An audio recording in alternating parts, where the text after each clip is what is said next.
unsteady. The only problem is that I couldn't play this, but I feel like I'm getting a second chance at that, having worked on this book with John.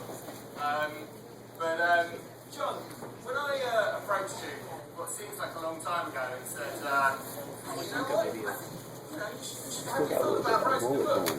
What made you must have been asked that question many times over your career. So what made you say yes? Actually not. Well, you know, the timing was good in a number of ways. I talked about this when my dad passed away, coming up on 3 years this Christmas, and that experience of being with him towards the end was, just very profound. And selling the house that I grew up in, I mean, that caused me to, the nostalgia, the sentiment that brought up was massive. And I think I wanted to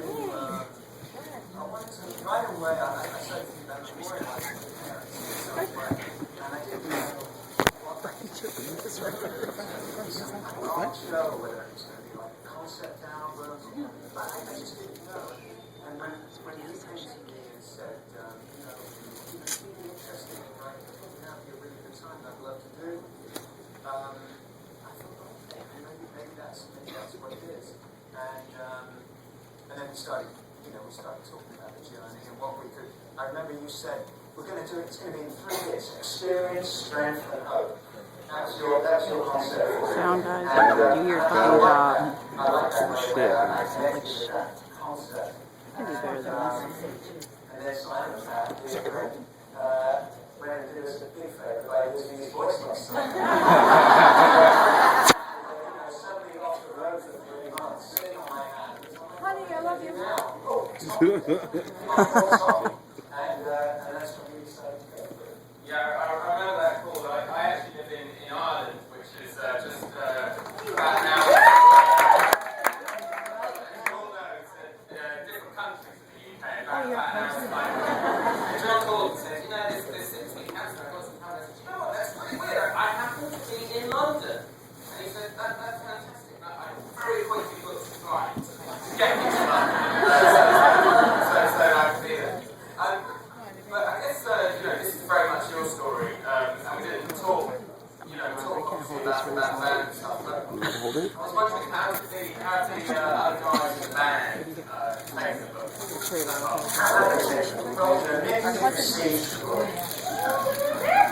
It's rather like this. Smells very good, Johnny. Smells good.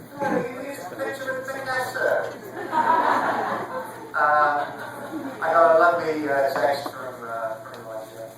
I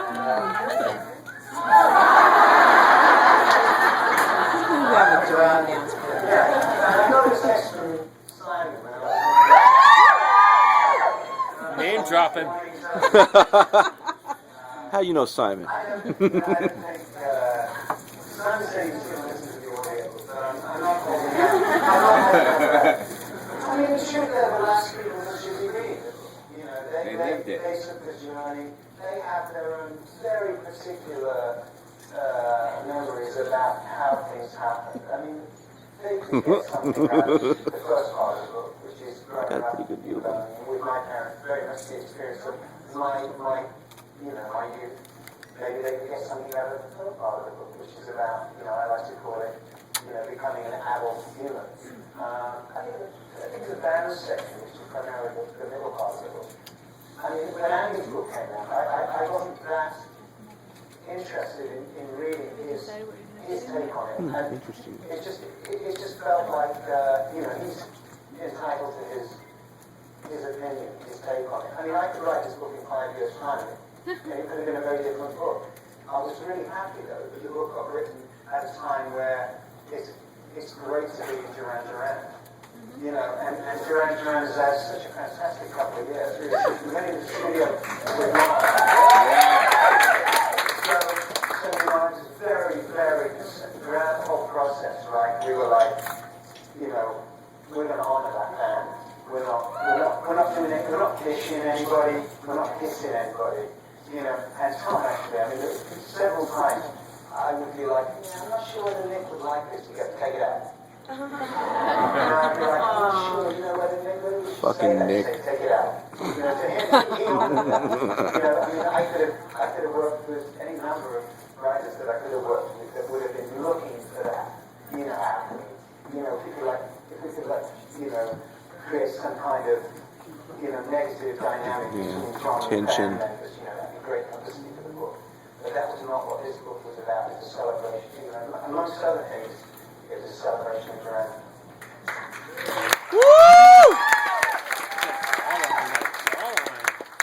Which is not to say that there wasn't rivalry between the Duran members. Of course. Because there's a popular magazine Really? I didn't Smash know Hits. that. Once conducted a poll asking his readers who they thought sexiest male pop star. Slinky, Hero Uno.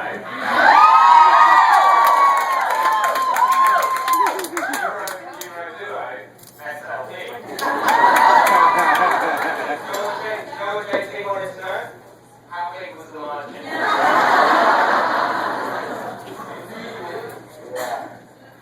Certain amount of rivalry. But no, we had a lot of fun writing this book, and one of the speak to somebody that said to me, how is it cheap to actually write a book with two people? And the way we did it was we had my laptop plugged into a kind of big screen, and then I had one keyboard, which was a wireless keyboard, and John had another keyboard, which was wired in, and we just basically, it was just who got tired of typing over the other person first, the one whose version stayed. And I suppose the other thing that I would say is that about halfway through writing the book, John came down for breakfast one morning, so I went to stay with John for quite a lot of the time while we were writing the book. So he came down for breakfast one morning and I said, "Well, John, no, not particularly. Actually, I couldn't sleep at all, and I woke up and actually, I wrote 3,000 words about the Italian fans." I was like, "Really?" He was like, "Yeah." And I was like, "Oh, send it over then." And he sent this thing over, and I opened it up, and I read it. It was perfect. It's gone in as it was. And from that moment, John really sort of found his voice as a writer. And I just basically had to just sit back and ease his mood and have no time and encourage him to write more about certain things and help edit and other things. But to get back to the book a bit, one of the things that my mum said, and your mum was a great critic of your work, but my mum said one of the things she loved was that so many sort of memoirs we read have this kind of misery memoir where they make out they had a terrible, awful childhood.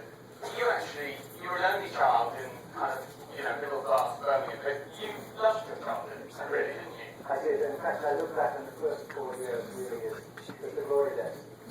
And, being an only child, and my mother didn't work, so I was the entire centre of her world. And I've really spent the rest of my life trying to manipulate that kind of situation with another There you go.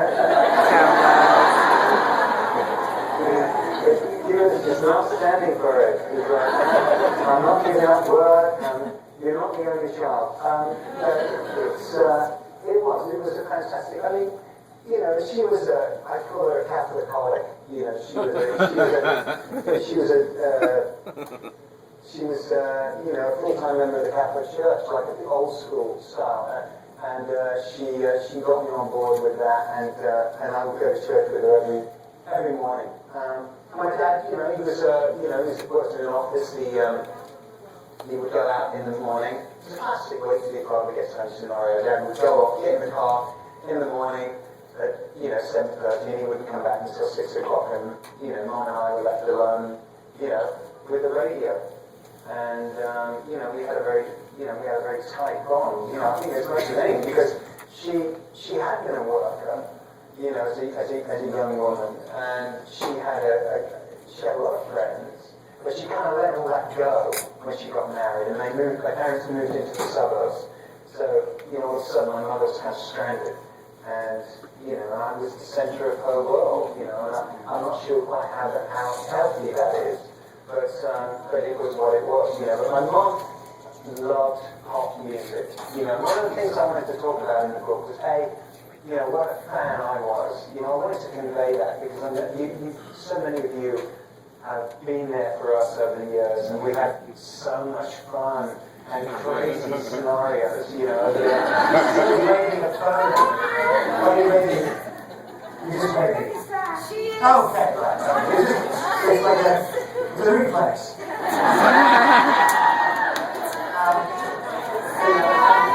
Yes. I think we've always had a strong relationship with that. I was 3 feet away from him, damn it. We've done it. And I wanted to describe some of those events, when I see Roxy Music and I become a Roxy Music fan. But further to that, my mother was such a fan, and my mother would go to the phone Hippodrome and she'd hang out by the backstage door. I think this was before she met my dad. Better be.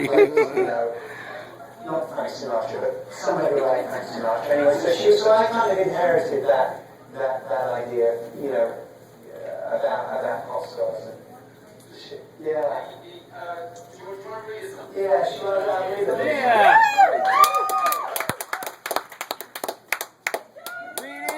Read the fucking book, John. Read it! Play that! Read the fucking book, John. Read the fucking book, John. I always think the Bob's way of shutting me up. Just play the fucking bass drum. Now, since we're the most sophisticated of cities here, we should be able to have another picture up here on us. But I guess because it's not working. It should be Whistling Dial.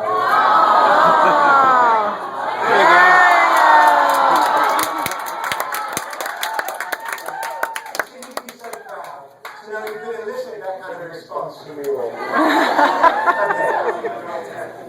Okay, here we go. This chapter's called Hey Jude. I'm 4 years old, confident and shy. Hair blonder than it would be in my teen years. In shorts and sandals, a young prince of the neighborhood. The South Birmingham suburb of Hollywood. How perfect. 10 o'clock in the morning on any given weekday in 1964, and I've stepped down off the porch and wait, taking in the grooved concrete driveway, watching as Mom pulls the front door closed, locks it up, and puts the key in her handbag. She puts the handbag in the shopping bag, and off we go, left off the drive and up the hill that is the street on which we live, Simon Road. Our house is number 34, one up from where the road ends. We walk together along the pavement, counting down, 32, 30, 28.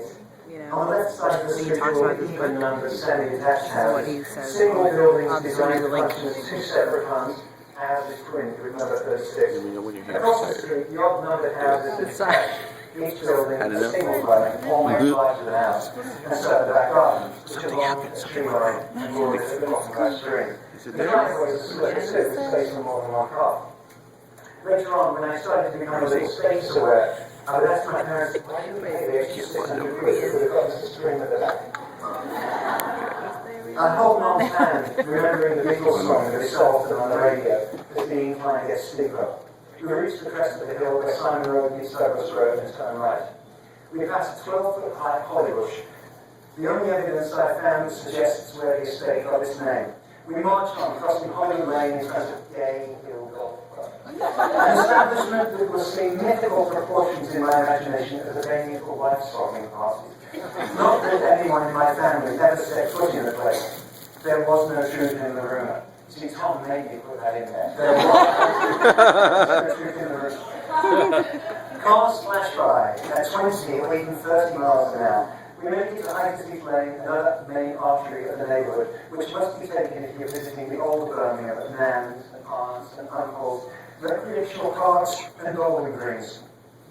It gets traversed a lot by the Taylor family at weekends. It must also be used by mother and son if we are to reach our destination today, St. Jude's Parish Church. Excuse me. All this walking. We've been doing it together for as long as I can remember. Sexy Mom motherfucker. doesn't drive and never will. At first I've been in my pushchair, but now I'm old enough to walk side by side, which must have come as a relief to Mom. There's no complaining from me, it just is and ever shall be. Amen. She's sweating now in her woolen skirt and raincoat, keen to get there. We walk past the Esso filling station, where in 1970 I will complete my set of commemorative football World Cup points. One last Soccer. turn, and we're on the paved forecourt, upon which sits, in breeze block splendor, St. Jude's Parish Church. I would go to many beautiful or inspiring churches when I was older. St. Patrick's on Fifth Avenue, St. Peter's in Rome, Notre Dame de Paris. But St. Jude's on Grenada Road was the most pragmatic people's church anywhere in the First World. Built in the post-World War II years, St. Jude's was intended as a temporary structure, not meant to last for more than a few years. It's coming up on 20 now, yawning with cold air and aching joints. Single story with windows every 6 feet along its length and a roof of corrugated iron. Its crude purity enhanced the idea that St. Jude's faithful have about being the chosen ones. Why else would we gather together in this cold, ugly place unless it was an absolute certainty that we would benefit from it? Father Cassidy's great fundraising scheme in the 70s eventually resulted in a new St. Jude's Church. This was no small achievement. None of the congregants could be considered rich or even well off. Everyone had to count their pennies. Getting the money to build a new church from these parishioners took a great deal of persuading. Fortunately, he had God on his side. A communal sense of readiness sends us through the small lobby where on raw wooden tables literature is offered, some for sale, some for free. Textbooks, Bibles, songbooks and other merchandise, including rosaries, crucifixes and pendants of St. Jude, the patron saint of hopeless cases. On into the day where there is a smell of sweat in yesterday's incense. It's usually cool in here, sometimes warm but never hot. A tall red-headed man plays a rickety-looking organ, quietly piping sweet music that is barely there. Eno would call it ambient. Candles burn lazily with a holy scent. On the strike of 11, the service begins. The priest enters smartly, followed by a pair of young men in white robes. The priest's team, his posse. One of whom swings a silver chalice from which more incense issues. The air in the church needs a good cleansing before the good father can breathe it. He wears elaborate clothing, a robe of green gold silk with a red cross on his back. Beneath the cloak, ankle-length, turned-up trousers reveal the black socks and black robes of any other working man. The music surges in volume and we all stand. The red-haired man leads us in a song we know well, The Lord is my shepherd. I open the hymnal to read the words. I like this one, but like Mom, I'm too embarrassed to sing out loud. I wish I could, but I just don't. But I like the feeling of togetherness that comes from everyone in the room singing the same words. Once the song is over, the priest walks to the dais. He glances down at his Bible, opens his hands wide and says, "Let us pray."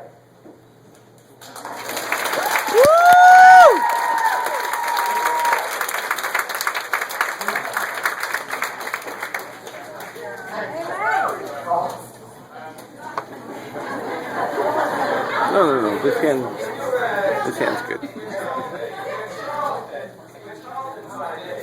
Teenage years were unbelievable. She basically stopped going to school and just went into Birmingham all day, every day, and sang Virgin Records.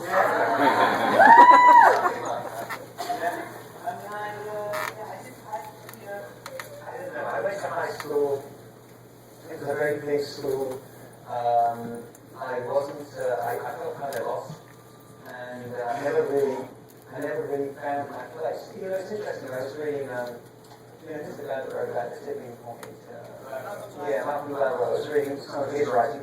When I was, I think, 7, I got bumped up a year. So from sort of like, I always get my grades confused with the American system. But from about the age of 8, I was always the youngest kid in the class. And I think that had a bit of a, knock-on effect, especially in the showers. Smallest dick. When you're ready for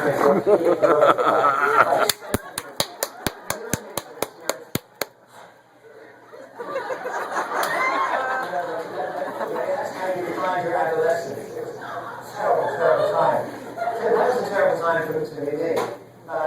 So I started looking, I don't know, I Microphone's up. So well, but you can sit here. We'll switch. Switch one or two. I mean, whatever. We can switch. We will make it work. We'll make it work. So, you know, we had that connection too. Because we, you know, I mean, it didn't really work for me. But fortunately, you know, pop music in the 1970s in the UK was astounding. There were so many fantastic artists. I mean, the Beatles really, they threw down the gauntlet. They made and the next generation of British musicians really, you know, whether it was on the one hand, it was Pink Floyd, it was Queen, it was Bowie, it was all over the map, you know, fantastic artists. It felt like every week, every month, somebody was doing something grand spanking new with form, a 3.5-minute song.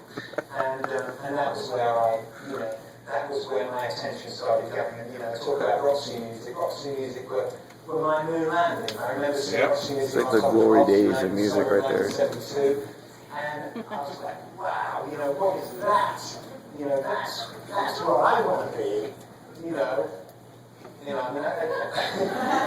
you know, but it would take, it would be a few more years actually before the punk rock thing happened. You talked a little bit about how you didn't think you could be a musician because musicians like went to music school and plied their trade in a transit van up and down the motorway. Yeah, well, it was, you know, something that, I mean, in the 70s, you know, popular music culture, you know, musicians, they had a different, it was different than now, you know, you get these, every year you get these polls, you know, you get the best bass player, the best drummer, the best keyboard player, the best album, and, you know, the artists and the musicians that were winning these polls, I mean, they were clever players, whether it was, you know, bass players like Chris Squire from the Yes, John Paul Jones, Led Zeppelin, you know, Paul McCartney. I mean, really skillful players.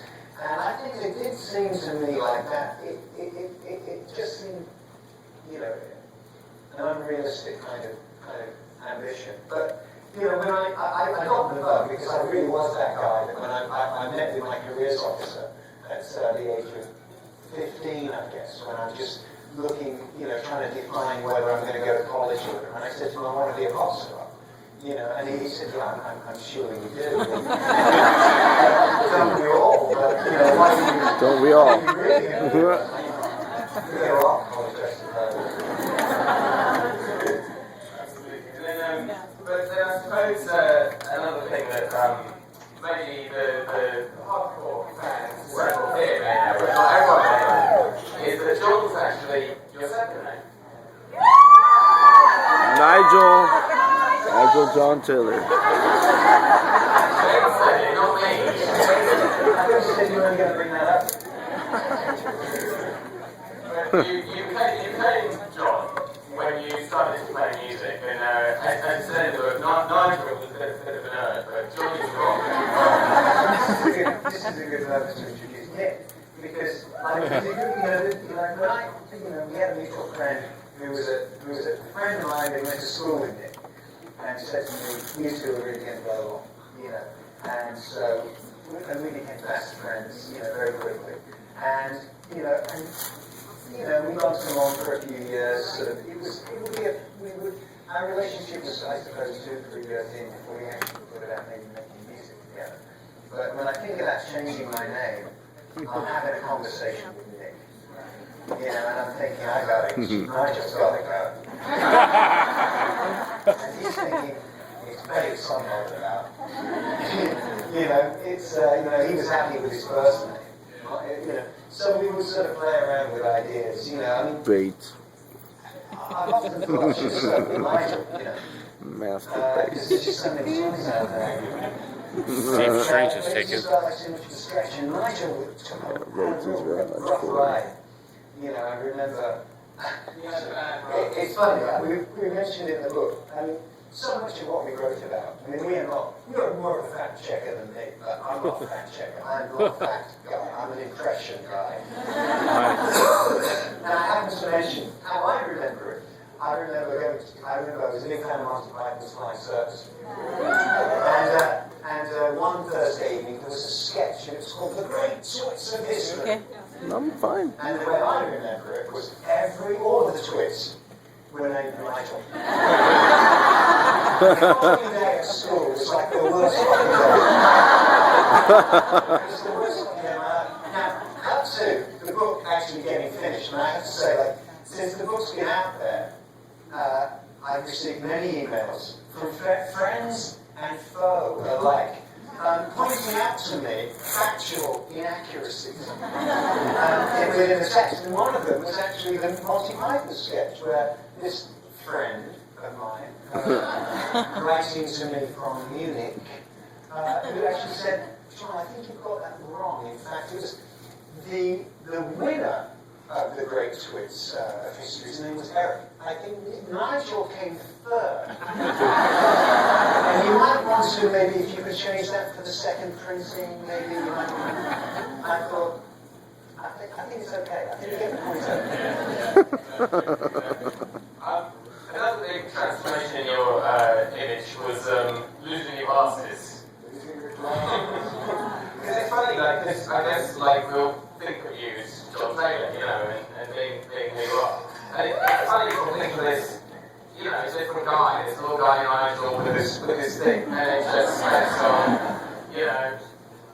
But glasses, get rid of glasses. Yeah, anyway, you have glasses. Referring to my question, the big phrase in your glasses.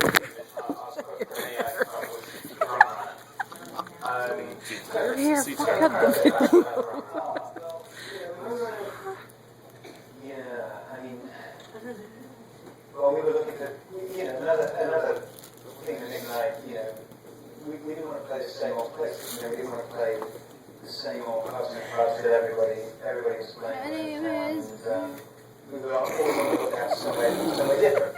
And we were walking through town one afternoon, we saw a poster for a Bowie night at the Roma. Cool. And I didn't know much about the Roma. It was, I thought it was like a club kind of old farce. Let's go back out to where we came and then we'll make a right. I have to go downstairs, right? No, you're still like. But the fact was, like, what we were into, and like there was this changing of the guard, and like skinheads were coming into fashion. Things were starting to get really violent. We didn't see a couple of shows, we went to see Stick Little Fingers, we went to see B-52s, and there was a lot of aggravation in the crowd. We started thinking, this is not fun anymore. We sort of stopped going to live gigs for a minute or two. So when we saw this idea of like style, I forget what it was like, Bowie style night or something. Let's go and check this place out. So we just walked into the club, you know. I mean, a lot of the book is about demystifying the process. You know, how you go out and get it. You just go out and get it. I mean, I know that sounds simple, but there's really no mystery to it. I mean, Nick and I, we were looking for somewhere to play. You know, we were looking for somewhere different to play. We saw this place. We just walked across town. We went down. We knocked on the door. We knocked on the fucking door. We said, we're looking for a place to play. So we'll go upstairs and see the manager. He's up there. So we went in with our little cassette tape. And we got a band. You know, you guys have groups there. Now, Paul Barrow was our Brian Epstein. I mean, he was the next catalyst in the same group. Paul Barrow was very tall. He was the most sophisticated man I had met at that point in my life. He looked at the cassette tape and went, oh, Duran Duran. That's a very bloody interesting name. I'd like to listen to this. And we said, great, well, I'll listen to it and get back to us. He said, well, no, let's go and listen to it now. And Paul had a brother, Michael, the two of them. Their father was a...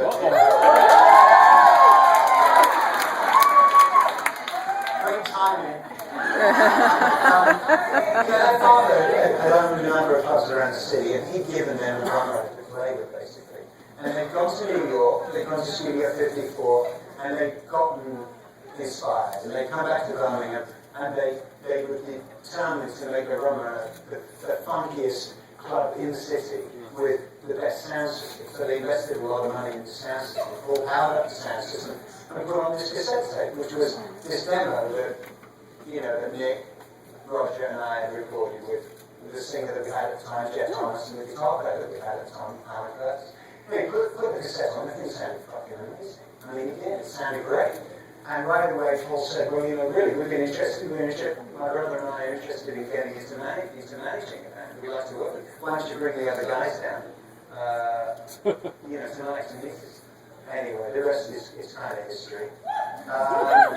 Ramona was a fantastic singer, and at that point, you know, I really wanted to write about that turnaround, where the 80s began. The 80s sort of began right at the end of the 70s. It was a really, I mean, I don't think, I mean, for me, I think it was a really exciting time for popular culture. You know, there was a changing of the guard, and you know, I feel what would happen at the Rummer over the next 2 years. It was, you know, a lot of what happened there would go out into the world. And I wanted to write about that. I didn't want to tell the Duran Duran story. I didn't think that was fair for me to do that, but I did want to write about the first few years of the 80s, because that was I was very underrepresented and underappreciated era, you know, in recent pop culture history.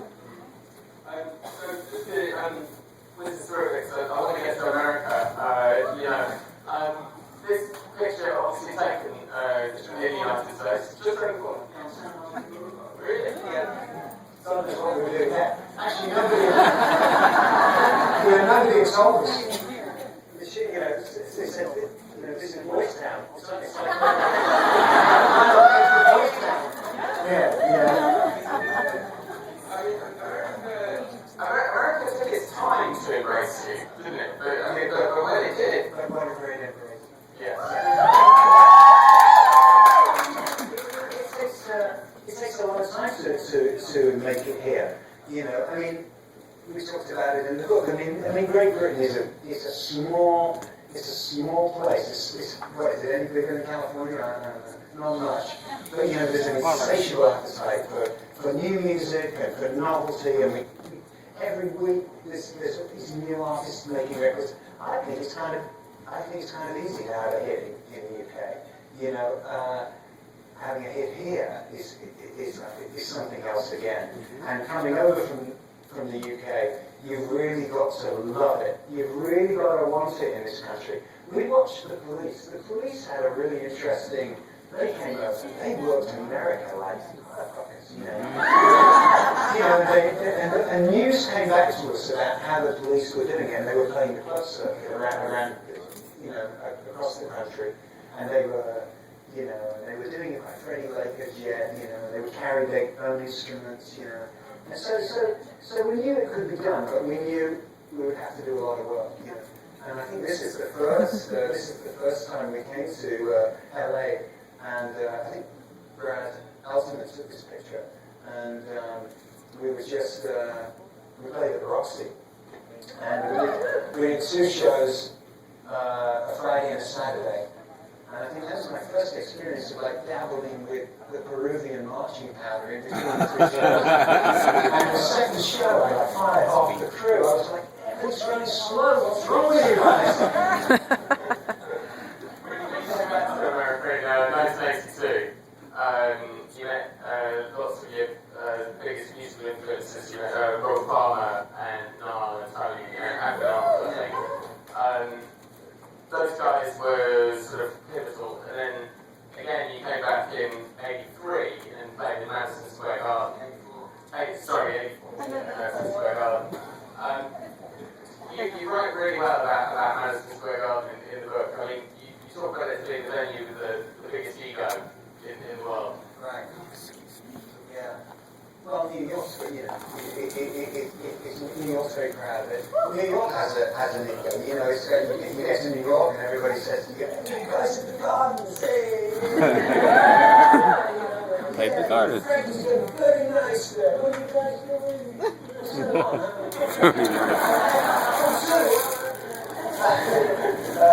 But yes, you know what? There's a reading. Let's do a reading. Yes. There's a reading that relates Nice. to this moment. I think I'm a Korean. Cool. Yeah. Beavis. This is cool, Beavis. I can show you this reading. John, read that Bible. Anyway, this is chapter 31, That'd be Legal both. Age. Oh. One thing I discovered on tour in 1981 was that girls in all languages Oh, that's a long liked time taking ago. drugs with me. Even though I had a girlfriend back home, my horror of lonely hotel rooms meant I would go to any lengths to avoid sleeping in them alone. Coke, I was just beginning to realize, was an effective insurance policy against that eventuality.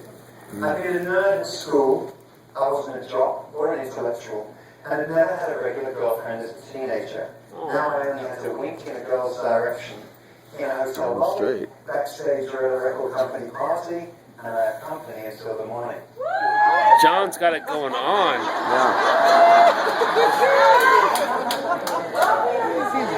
More pussy than a homeless cat shop.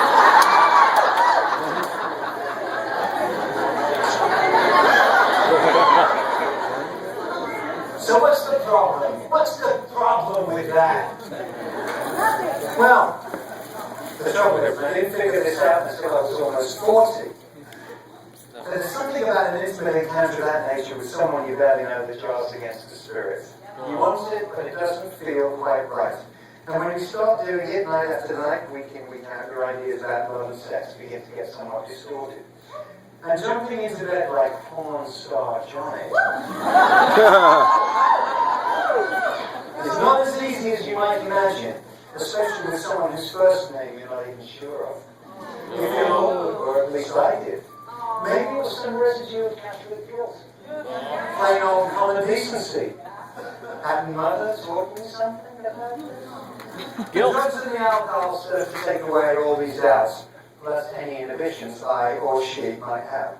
I didn't want to be lonely, and the drugs ensured I never was. I'm a pin-up on thousands of bedroom walls, but the fear of loneliness is turning me into a cokehead. Absolute necessity for any touring musician is the itinerary. It usually comes as a gift from the tour manager on the last day of rehearsal. Depending on the length of the tour about to be undertaken, it could cover any length of time between 1 week and 2 months. Page 1 lists the principals, the inner circle and the crew who are going to get the show around the world. All the numbers to call if in trouble are listed there. The management, the agencies, the travel agents, the local promoters. Then follows a page-by-page account of the destinations. October 3rd, Chicago, Grand Hotel, Ambassador East, Crew Hotel, Crown Hyatt. The Crew Hotel is also less a hotel than the Band Hotel. Venue, Park West, and so on and so on. I've not noticed right away that in the left-hand corner of each page of the US itinerary there was a number, usually 18, 21, or 20. There's not Age of consent. on the secrets. The numbers refer to the legal age for sexual intercourse in that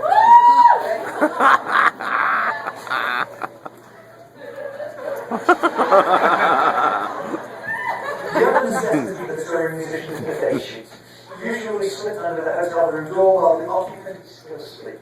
Regardless of the degree of befuddlement, the day sheet information was always quite clear. Today is October 3rd. It is Friday. You are in Chicago. Sound check is at 4 p.m. You almost expected it to say your name is John. Appropriate. Yeah.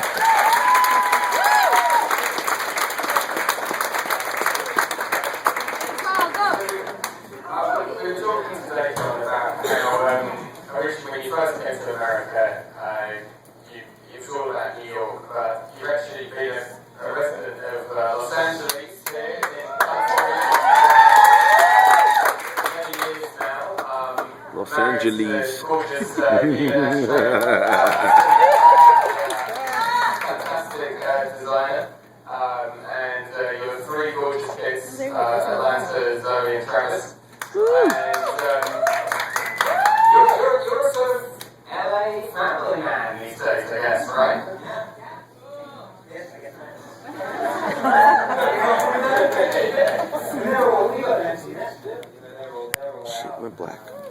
it. But, yeah, I mean, I really Straight, had no go clue left and that straight they, down. you know, were doing it in the way that, it has worked. My first wife wanted to come here. We just recorded the wedding album, actually. can do We just delivered Yeah. the album to the record label and Like had new knowledge in managers. front of The it. fuck? You're Alan heard See? Ordinary World. And the Retarded. feeling was that this was a hit. This was a hit song. This was going to be the song to put Duran Duran back in the chart. Did. And this was this Number was two. August. We were in London. We were working in London, and Alan said, "Okay, but I need time to set it up." So whereas we thought the album was going to be coming out in September, October, he wanted to put it back until spring. So I went home, went back to my ex-wife, soon to be ex-wife, and said, Amanda I've got Kennedy. 6 months, I've got a break. And she said, well, I want to go to Los Angeles. I was like, okay, all right. So we came out here, and I mean, it was a good time for me to come here because I was kind of like, I was a dad now, and I didn't want to play the way that I've been playing before. And it's such a, I mean, it's kind of an unusual place out there. You can, I don't know. Fucked up place. First of all, I find it's a spiritual place. It's the workaholic capital of the country, I think. I mean, people are so driven here because everybody wants to look like a movie star. Everybody's working. They're trying to their resume. Pretentious motherfuckers. But I make friends pretty quickly. Most of them are other dads, and then the band started working again, and we went back off on the road, and we got that hit, the Ordinary World. But I never really went back to England. Once I got the bug for LA. Yeah. Great. Okay, well, listen, Yeah. I know Great. Moving on. Let's talk about pussy. Right. It's going to be too difficult because there's too many people. So what we're going to ask you to do, when I call on you, could you just shout at me and then I'll repeat the question so everyone can hear it. Because I'm just really trying to yell at me. And would anyone like to ask JT a question? Oh Yes, God, here we go. Go ahead. The fans. Yeah. Jason, I don't think they're gonna see you, dude.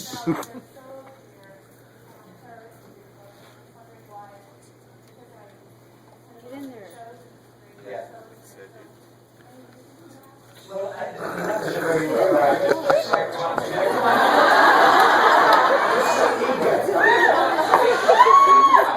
Oh my gosh. The question was, he didn't write, she wanted to know whether he thought about his solo career with the band Terrorist and his solo career in the book, because this lady was saying, Katie was saying that she went to some of his solo gigs.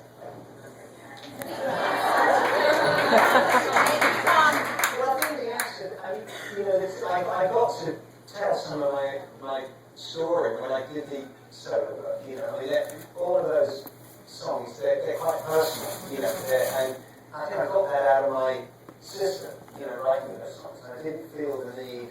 I mean, you've got to narrow down, your thesis a little bit when you do a book like this. You can't tell the whole story. I think if I'd have been a lyricist like Simon, I doubt very much Simon will write a book like this. Simon gets to process as the principal lyricist in the band. He gets to process his shit, They're his lyrics, and I don't get to do that, So I was busting, to put this out, But that time when I did get that short time when I actually got to do some of my own band was a great time for me. And who knows, maybe I'll get to write about that in another book.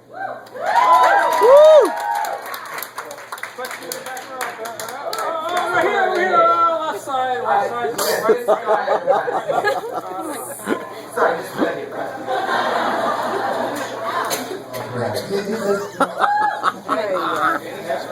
All right.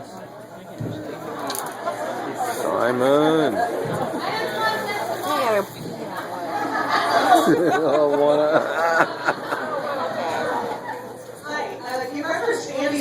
wondering if you did eventually ever read it, and what you thought, and if you're in touch with him still.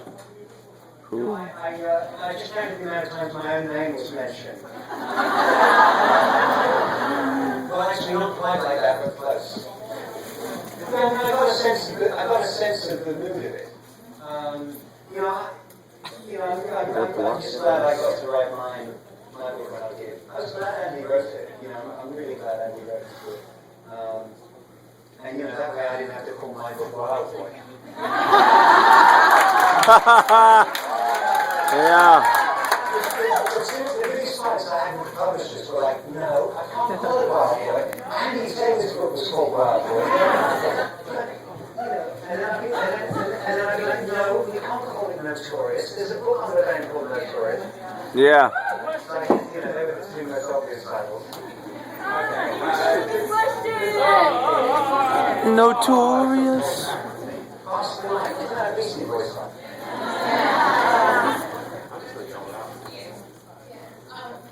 I just want to know if there's something in the first draft that anything you took out because you credit it. Doing good? Pee. I gotta pee. I'll be right. All right. I got it. Just remember, it's still libel if you say it is. When did you answer that? I didn't think there was. I mean, I think there was, I think actually, John was quite clever about not telling me stuff that he actually didn't want in the book. So he didn't give me any false kind of lead. There was one fantastic story which I'm going to tell, and I'll tell you what, if Prince Charles wants to sue me, he can tell me. Will you actually tell it? Will you tell it? Because it's so bloody good, and I was so annoyed that I was made to take it out because it was not warranted. Will you tell it? It's so I funny. don't know. Yes, it is.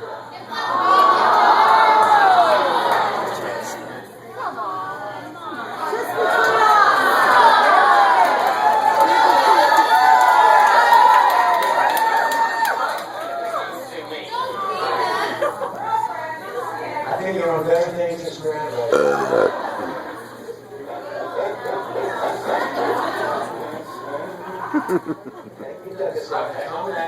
It's a shuffle. That's the shuffle. You want to get a sound? John, tell us about room 7609. I want to know about room 7609. 7609, what's that mean? Yes. Okay, so John, right? As you may know, John is interested in sort of modern architecture, right, and stuff like that.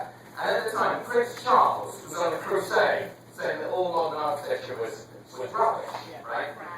John happened to be at Bob Geldof's house, right? And John was going off on one to Bob. And I can't believe Prince Charles was going on and on about how all architecture should be old-fashioned architecture, what have you. Anyway, a few weeks later, John's on a TV show with Paula, Bob's late wife, and she calls John into the back and gives him his present. And it's a book, and he unwraps it and he opens it, and it's My Vision for Britain by Prince Charles. And he's like, he looks at it, he's like, yeah, very funny. She's like, open it. And he opens it up, and inside is written, to John. Bob tells me you share my views.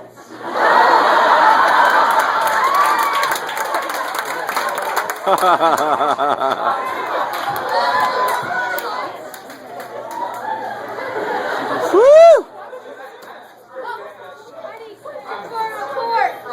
Anyone in the front? Anyone in the front?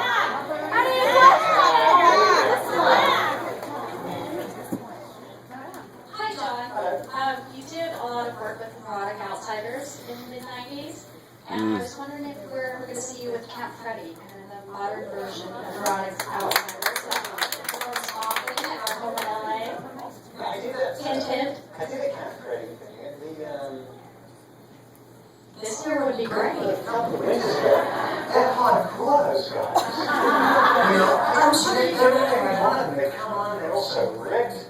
They're ripped and they're shredding. And I'm pouting. You definitely got the look. It's not good for my self-esteem working with those. Yeah. But I love Donna. Having said Dave that, Navarro's got the six pack, but you know, you've got the pout for sure. what's that? Dave Navarro's got the six pack. Yeah. Love to see it. Yeah. You went to the back and everything else, right? Yeah, David. Hi, John and Hi. Monica. Hi. I'm one of the girls who used to wait outside the power station for an autograph back in 1984. You won't. I asked a question about your work with Power Station versus Duran Duran. What did your work with Power Station mean to you versus your work with Duran Duran? Well, Power Station was very directed. We didn't have a lot of time. There was really very little experimentation. You know, it was just like we just kept going until we had 8 songs, and then the producer said, "That's it, you've got an album." I mean, yeah, we kind of thought, Andy and I Life is so thought fun, man. we would form this kind of super group with Tony Thompson, and I would have all these different artists come in and guest with us, but it would be a sort of floating thing. And Robert Palmer came in and sang a couple of songs, and again, the Ron said, "This is it, this is the band," you know. I mean, it felt like we were, I don't know, I mean, it had a fantastic energy to it. I mean, all of those guys were serious professionals, you know. Yeah. I remember actually the song "Still in Your Heart," which is the ballad on that album.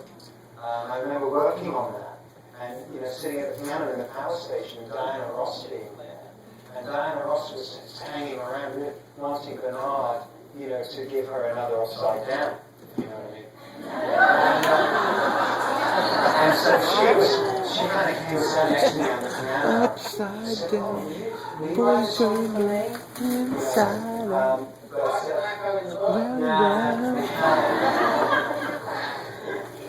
I mean, that was that was an extraordinary experience, and you can't, there are so many things that you just can't predict. I mean, none of us had any idea that was going to take place. That it was just magic. I have a workout question.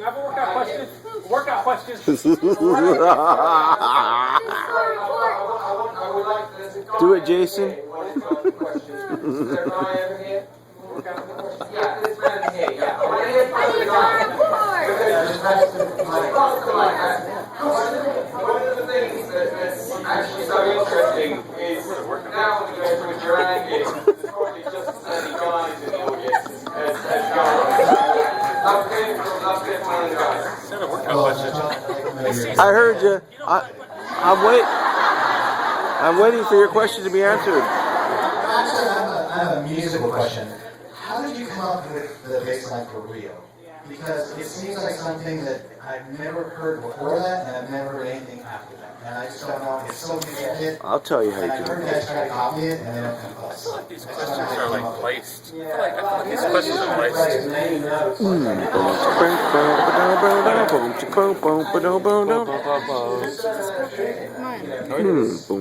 want to say something. What? I'll probably say something. I don't know how he sees coke.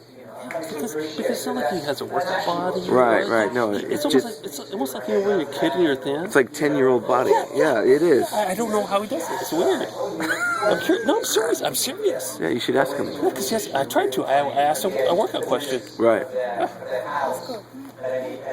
know how you answer.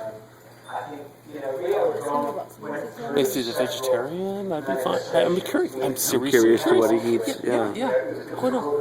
I've never seen anyone that's like respectful. Crazy, because Simon's gained some weight. Yeah.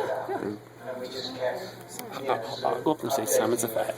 Simon's gotten pudgy.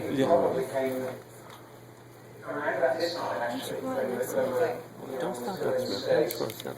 I'm not gonna shout. Everyone's shouting me down. People are shouting me down. Which is fucking fuck. The only one in the first few rows, dude.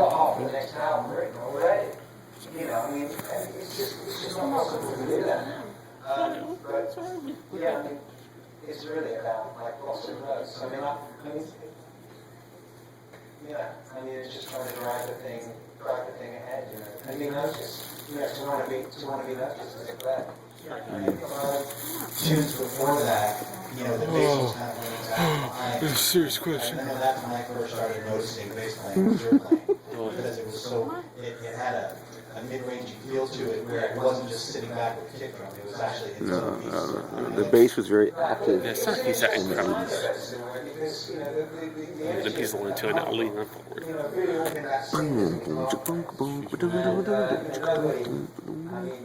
Sid Vicious, you know, he was the kind of bassist, wasn't he? I mean, or Dee Dee Ramone, you know, it's all very, it follows the lines. So I guess I was one of the I'm gonna watch it. Yes, he could not play. That's right, he didn't play on the records. Mm-hmm. You know, with the energy He was. that minor He wasn't. One more person I'm trying to play like from junior high was tricked you know, by I'm having to do it, you know, with the experience of Sid Vicious, you know, like coming from that sort of background. And sort of Stage and play. Exactly. See, you know the truth. She didn't accept it. We've got time for just one more question. One more? Come on. Come on.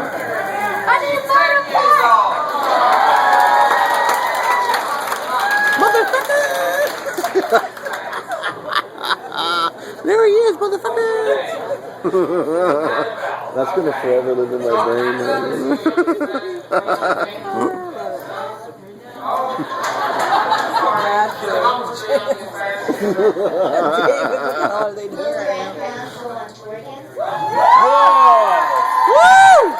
Yeah, of course they're gonna tour. We gotta take. Whoa, that's not a stage question. They gotta take more of our money. Of course they gotta tour.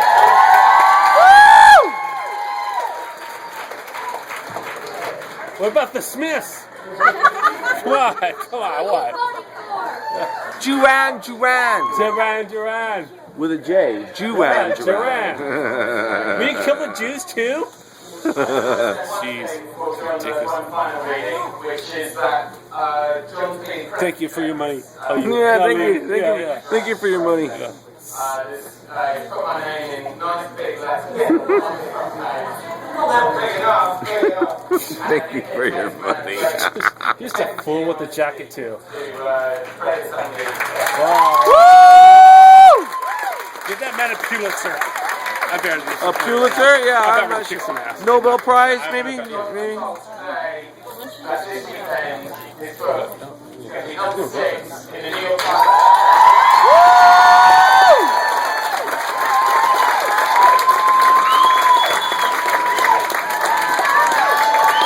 All right. But you know what? Timberland sucks. Don't care too much too often. Yeah, I thought I was over at the shops.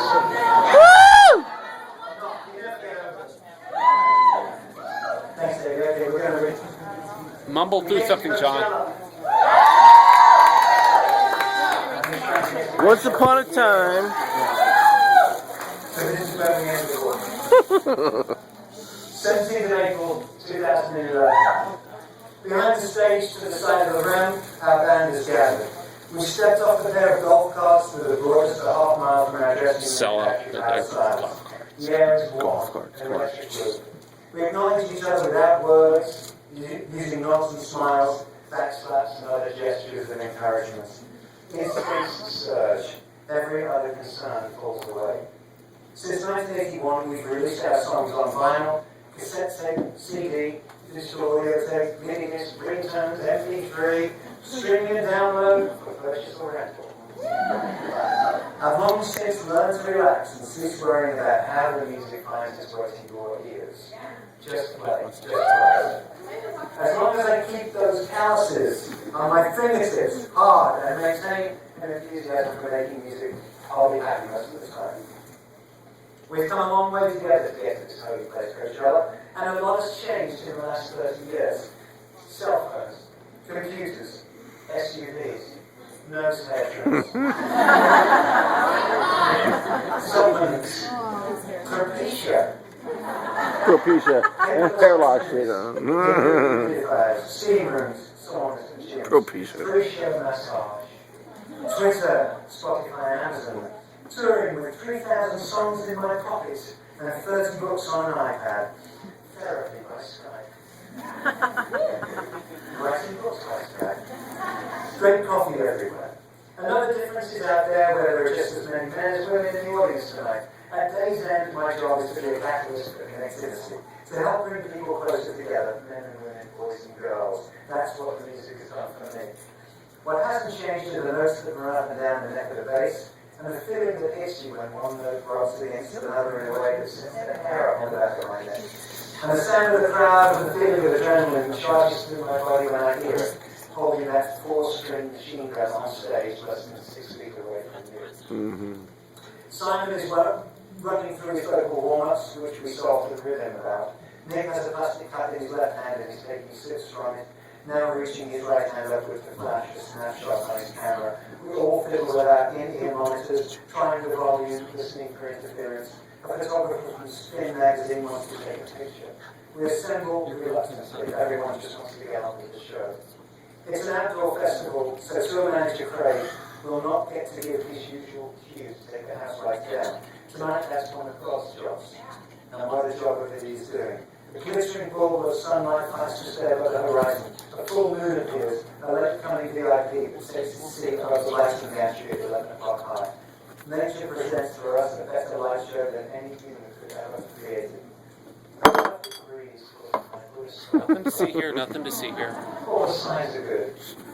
We walk together up the ramp, the stage is set, the electronics are primed, the audience ready.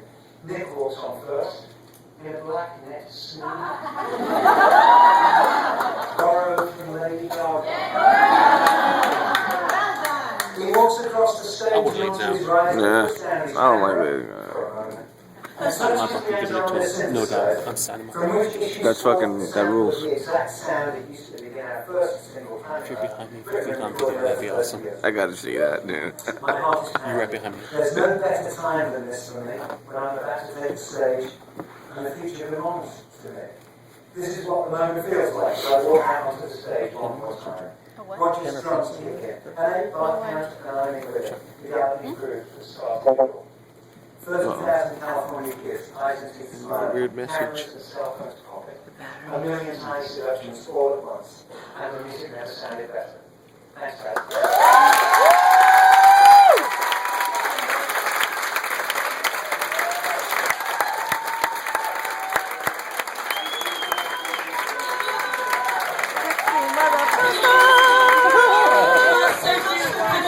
I'm going to ask that you just keep in your seats just for a minute so that you get down to the starting table. That video lasts for a long time. Start moving people out in the front room, so we're going to Who are you voting for 2012 election? Wall. You'll be able to see Dan back there. That was He'll get you started.